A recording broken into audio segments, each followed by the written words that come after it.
Hey everyone, Matt Curtis here. Big news for buyers here in Alabama. If you're a home buyer, seller, or real estate professional, you need to know about the new law, Alabama Act 2025-59, and how it impacts real estate transactions in our state. So let's break it down. So let's start with why this change is happening. The 2024 $418 million National Association of Realtors settlement introduced a rule requiring written agreements with buyers before they could even tour a property.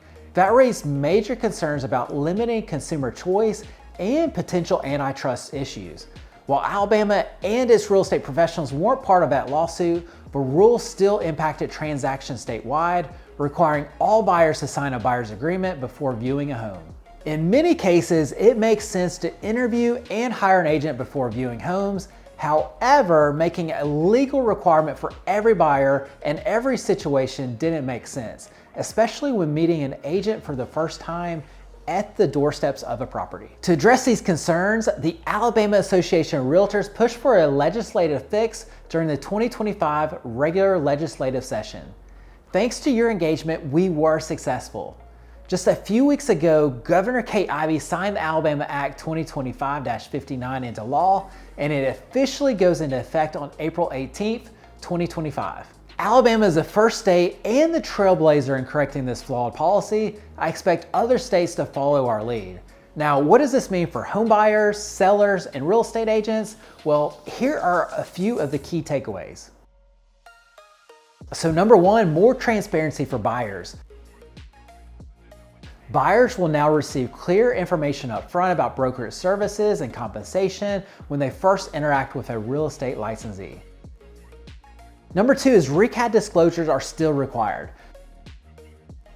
The new law reinforces Alabama's RECAD framework, so before a buyer tours a property, they must receive a brokerage service disclosure form and a copy of the agency's disclosure office policy. Number three is compensation disclosure. Every agency's disclosure office policy must clearly explain how agents are compensated, ensuring buyers and sellers fully understand the process. In most cases, buyers are still including a provision in their offers requesting the seller to cover their buyer-agent commission.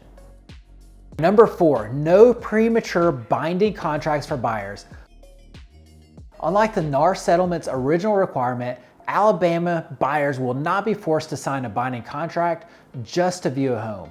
Instead, a written agreement between the agent and the consumer is required at a few key points. All right, so for buyers before submitting an offer. So a written agreement must be in place for buyers before submitting an offer and for sellers before listing a property.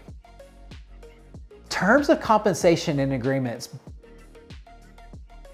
Brokerage agreements must now clearly outline compensation terms to ensure transparency for all parties involved. All right, that's the breakdown. If you have questions, we offer a free buyer and first-time homebuyer counseling session.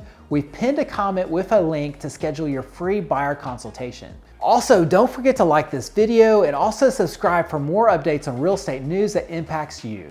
Thanks for watching, and we'll see you in the next one.